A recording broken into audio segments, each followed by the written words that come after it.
In southern Italy, the landscape is dotted by conical buildings known as Trulli. First built more than 200 years ago as farming shelters, Trulli are now considered hot property for homeowners. When we were looking for our first home years ago in Italy, I remember stumbling across this picture of a Trullo in a magazine, and I showed it to Rula, and she had never seen anything quite like it. They're bizarre. They're like something out of a scene from Star Wars, and I insisted with her that we come and look at them and see what they were all about. Rula was won over, but they couldn't just leave New York and move in. The Trullo they had decided to buy looked like this, a 200-year-old crumbling shelter in serious need of help. Enter local architect Aldo Flore. The first time I saw these Trulli, I was afraid. It was in really poor condition. But I knew that with careful work, using builders who specialize in Trulli, we would, stone by stone, have a great result. The restoration was intense. Rula and Jim had big ideas for their future home.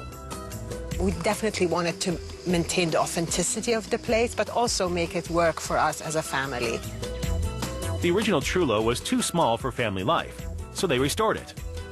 Then added a large addition, turning the tiny farmer shelter into a 1,200-square-foot home. Here at the front of the house, you can see how the new part echoes the ancient architecture, the color, the stone, and the shape. And this is the ancient part, where we restored stone by stone, step by step.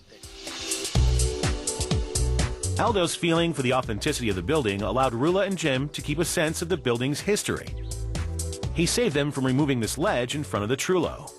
There was in one instance, in fact, that we debated about there's a little area in the front of the Trullo that you can sit on, and we really didn't need it, and we thought we would just remove it, right?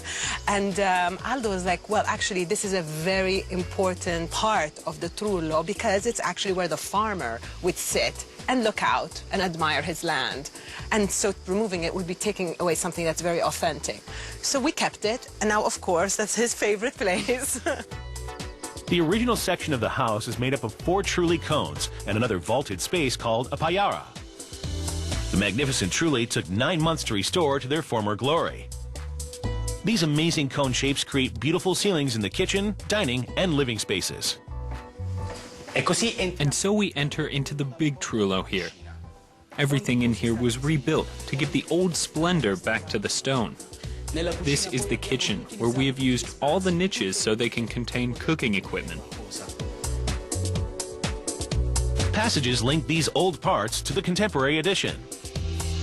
This is the way into the extension, a bathroom, the kids' bedroom.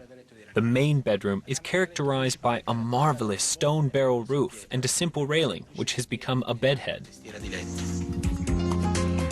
The outside spaces are also designed to connect the old with the new. And all paths lead to the pool. Curved to follow the natural contours of the landscape and accommodate an ancient olive tree. These New Yorkers have really embraced Italian living.